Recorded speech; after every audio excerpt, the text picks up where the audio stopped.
Hi everyone, I'm Jiajun. Our group are going to talk about Tesla. Tesla is the largest electric vehicle and solar panel company in the United States, and Tesla has attracted much attention in recent years. Tesla's mission is to accelerate the world's transition to sustainable energy. It was founded in 2003 after getting the investment from Google founders and the design assistance of Lotus Car. Tesla's first car, Roadster, was born in 2008. That was also the year Elon Musk took over. After that, they continued to design, develop, manufacture, sell, and lease electric vehicles and energy generation and storage systems, and offers services related to its sustainable energy products to complete their missions. Now, Tesla offers four car models from $39,940 to $98,940. Model 3 is the cheapest and Model X is the most expensive. Besides, since 2005, Tesla also have manufactured a unique set of energy solutions: Powerwall, PowerPack, Megapack, and Solar Roof, enabling homeowners, businesses, and utilities to manage renewable energy generation, storage, and consumption. What is on the way?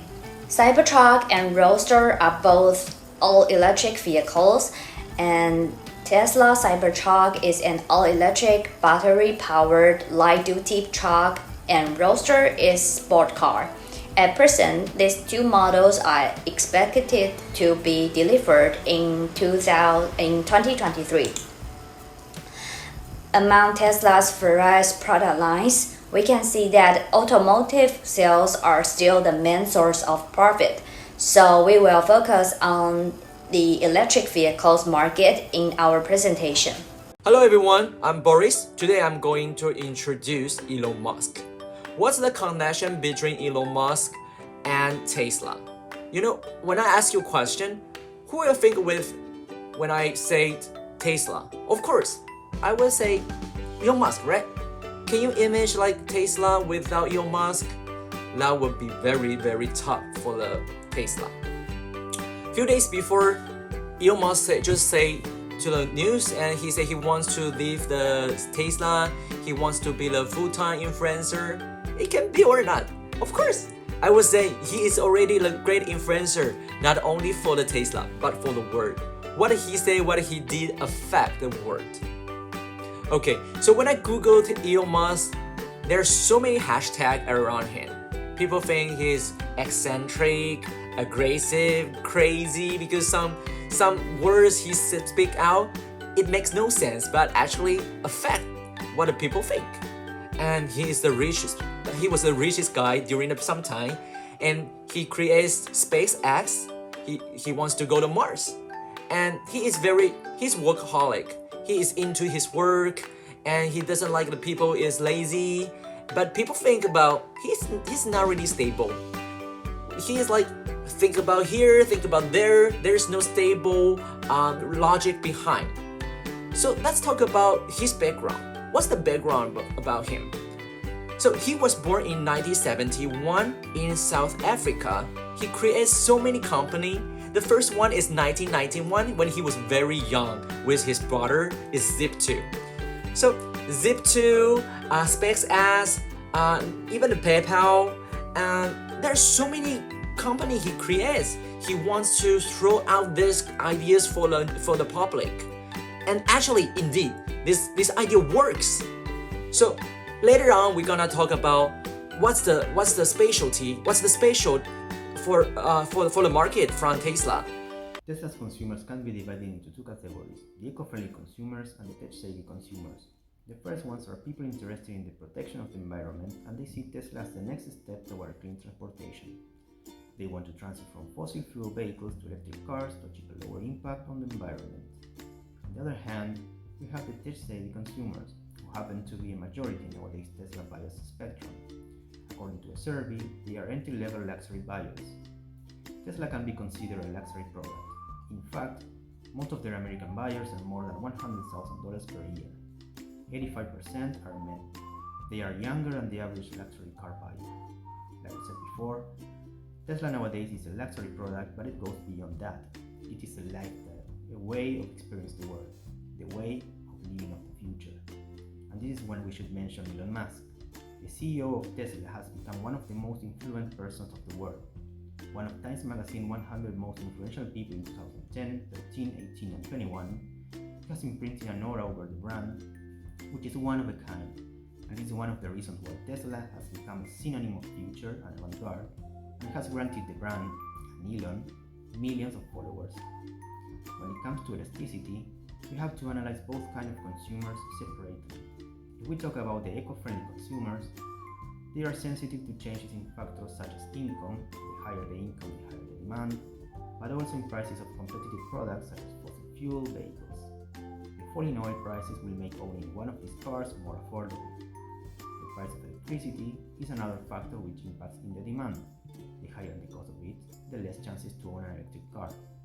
Finally, this kind of consumers will pay attention to the price of the competition, since to them, taking care of the environment is what actually matters. On the other hand, if we focus on the tech-savvy or Elon followers, their demand is inelastic since owning a Tesla is their ticket to the club, and it's worth paying good money for it. As we can see, prices have been announced through Twitter as part of a joke without repercussion. Hi, I'm Daniel. I would like to talk about the demand, supply, and the equilibrium of our products. The demand of electric cars has been increasing in the past decade, and we believe it will continue to increase for three main reasons. First, more people are concerned about the environment and sustainability, so more and more people will love to buy the eco-friendly electric cars. Second, governments of different countries are pushing for the use of electric cars through regulations, tax policies, subsidies, and investments in research and development.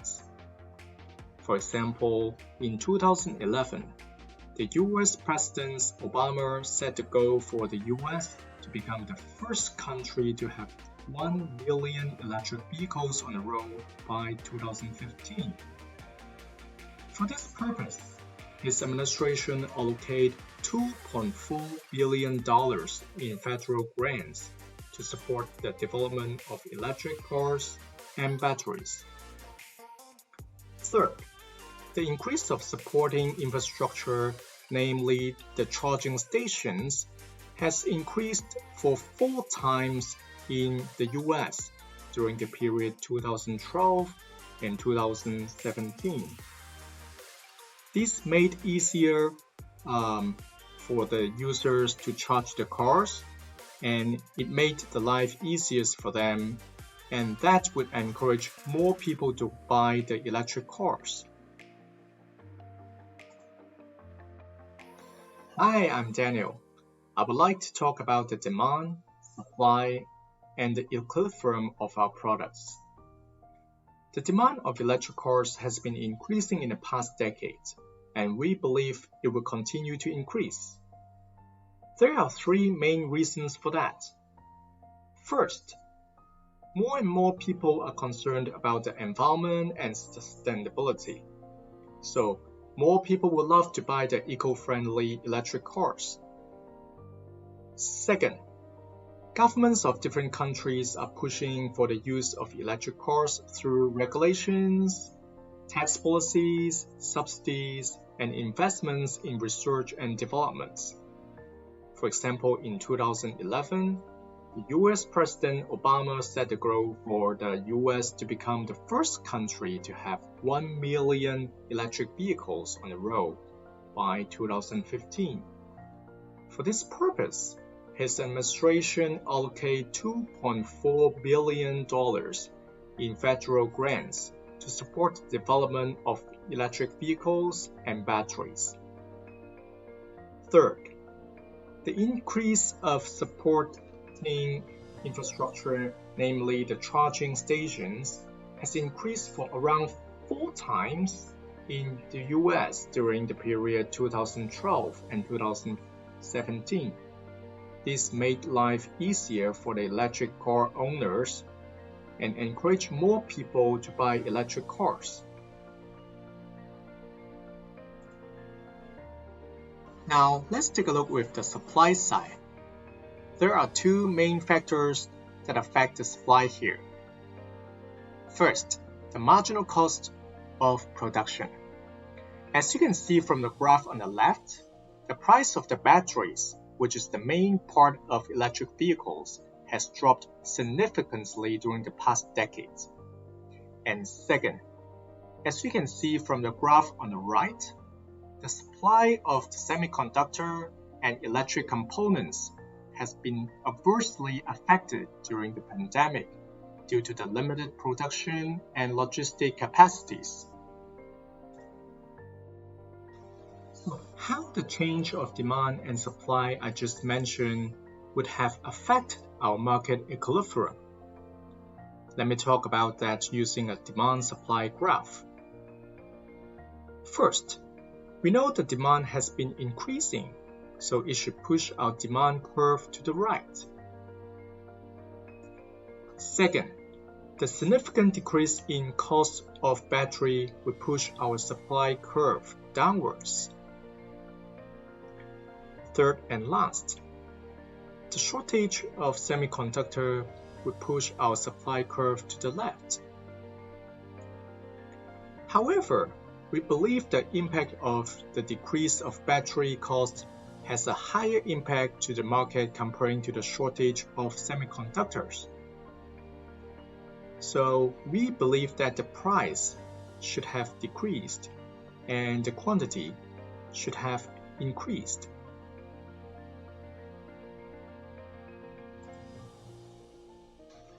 Okay, so now let's see how it actually went by looking at the actual numbers. We took Model 3 as an example and see the change of price and quantity sold. From the graph on the left, you can see that from mid-2018 to mid-2020, the price dropped for around 20%. And from the graph on the right, the quantity sold was almost doubled. So the trend we see here actually matches with what we expected from our demand-supply analysis.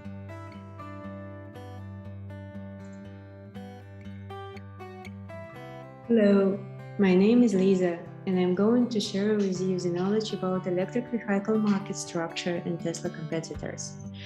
The market of electric cars is specified as an oligopoly market. There are 4 reasons to make such a conclusion. There are really few players, the market entry barriers are high in order to sell the substantial amount of the capital that would be needed just for starting.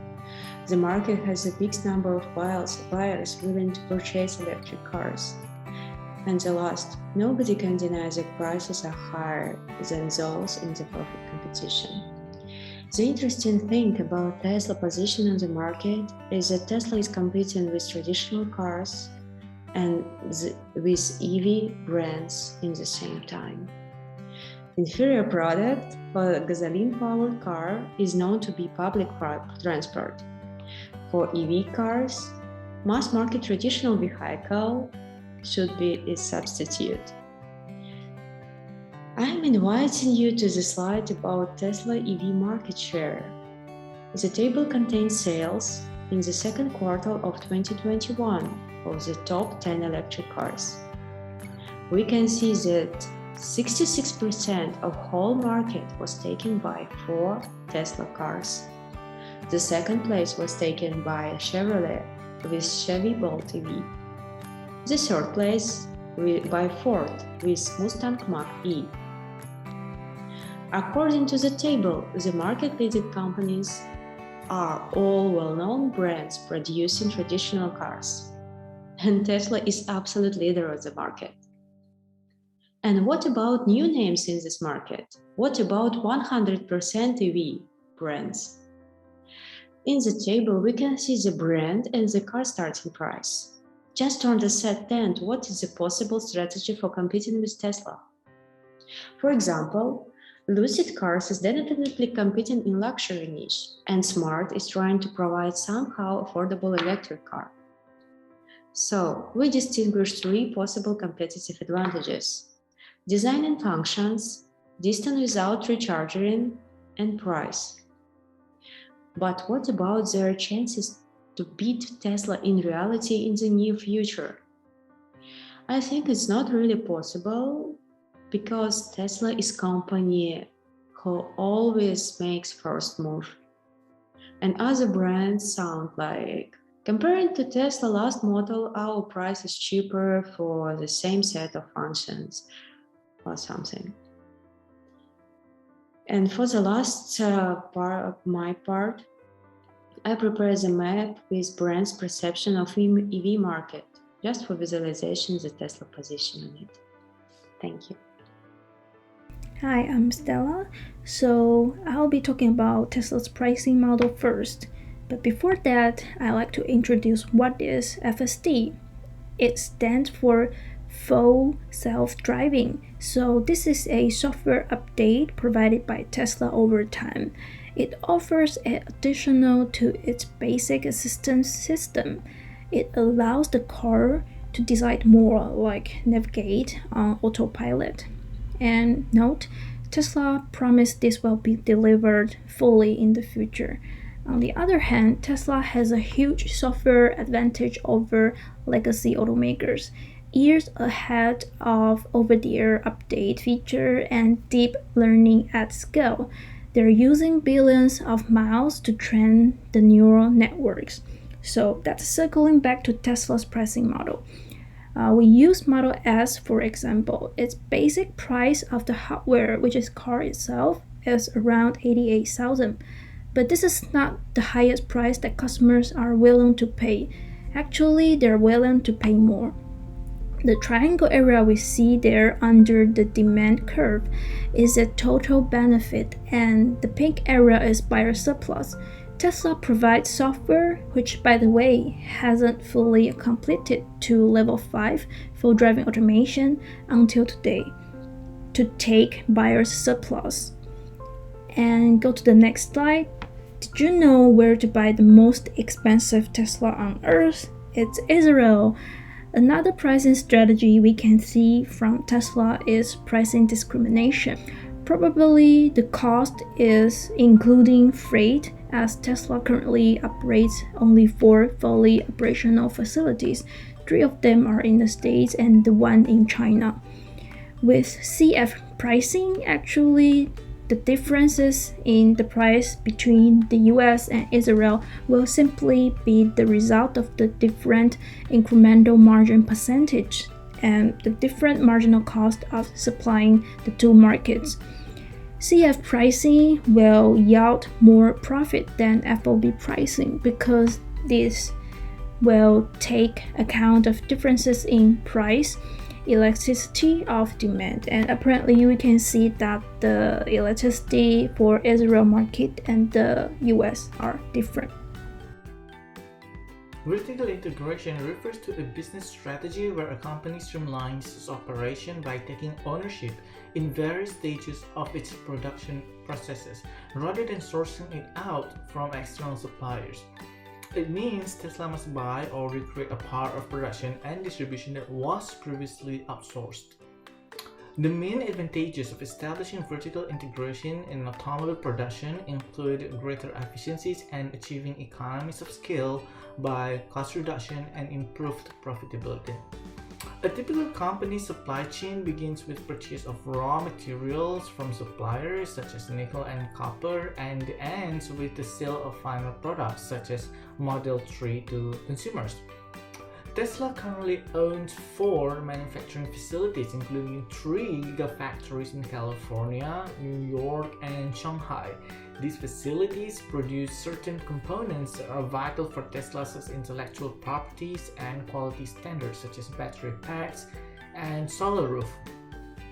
Shanghai Gigafactory was established to improve affordability of its vehicles in China market, where transportation and manufacturing costs are reduced and unfavorable tariffs are eliminated.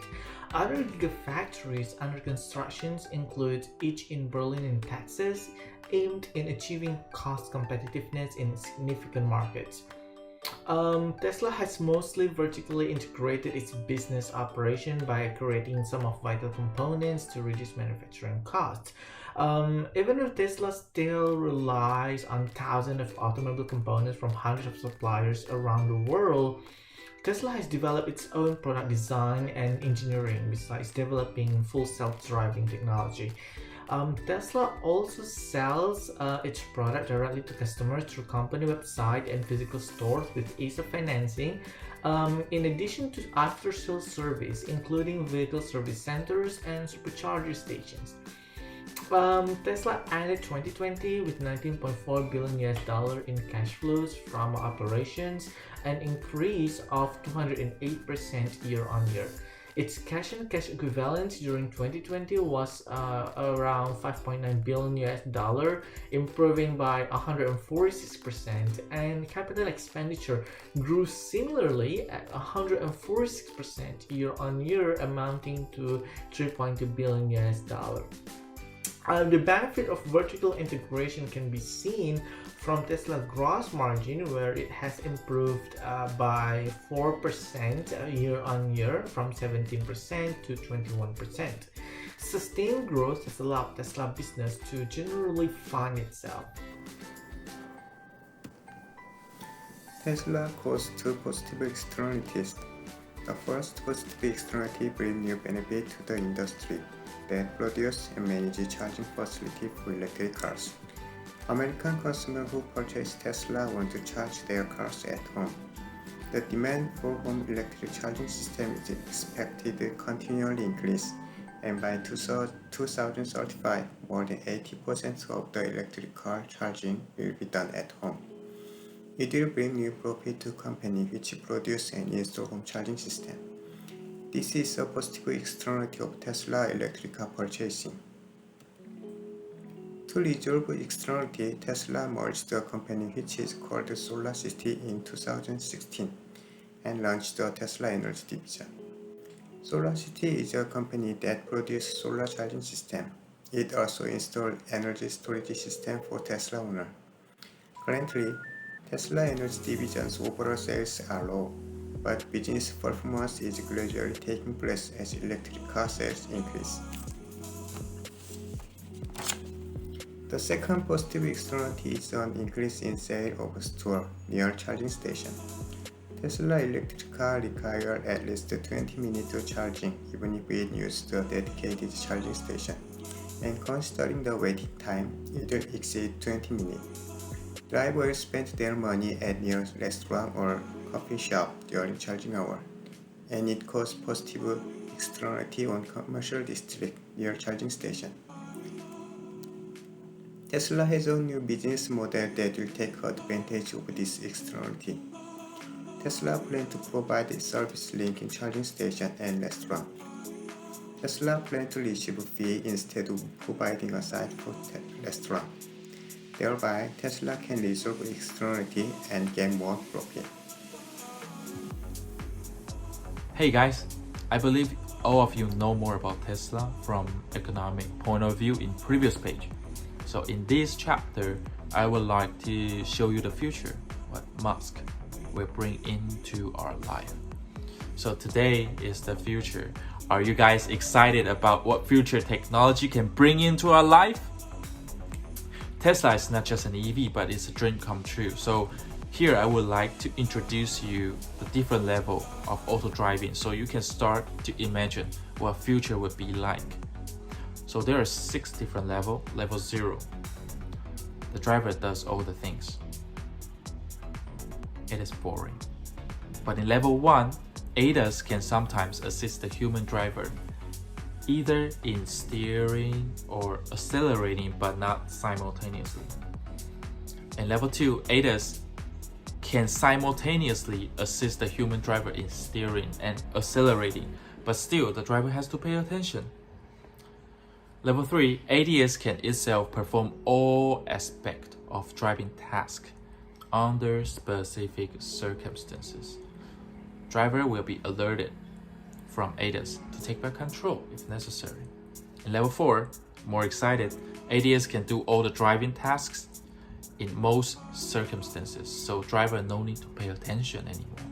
In level 5, the final stage, the ADS can do all the driving and driver just become a passenger.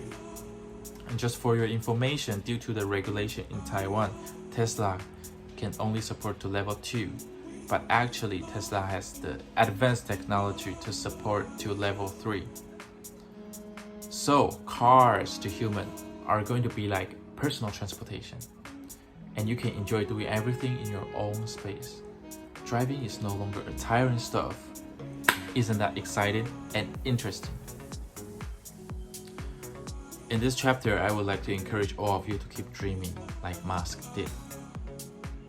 The success Tesla has achieved is remarkable, and the reason is not just Timex hero, but the CEO, Elon Musk's great vision as a big dreamer. So Morgan Stanley wrote that Musk could be the first person to reach trillionaire status, and he is still dedicated in strengthening his vertical boundaries and also keeping all the core technology and costs under his control. And here are some businesses that Musk owns to strengthen and consolidate Tesla's position in the market. The first one is Tesla. And the second one, SpaceX, also the one that I consider as the most important business Musk owns.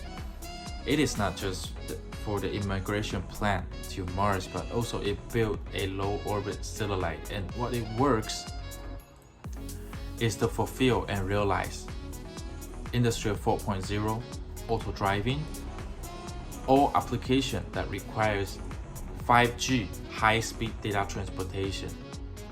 Low orbit satellite plays the most important role in this, and SpaceX has the highest market share. And other businesses are Tesla AI and Solar City. Both of them are making our life more convenient and contributing to sustainability. Both this unit can really improve Musk's own factory's production efficiency and increase Tesla competition in the market. So Musk once said that it isn't all about money. So we can reflect that how many of us work for the purpose of making money, and our ambition are limited by reality and how others think about us. Musk doesn't work that way, and that's why he's remarkable. So with him, we can expect new things to happen and bring breakthrough life into human beings. So this is our presentation. Thank you for your listening.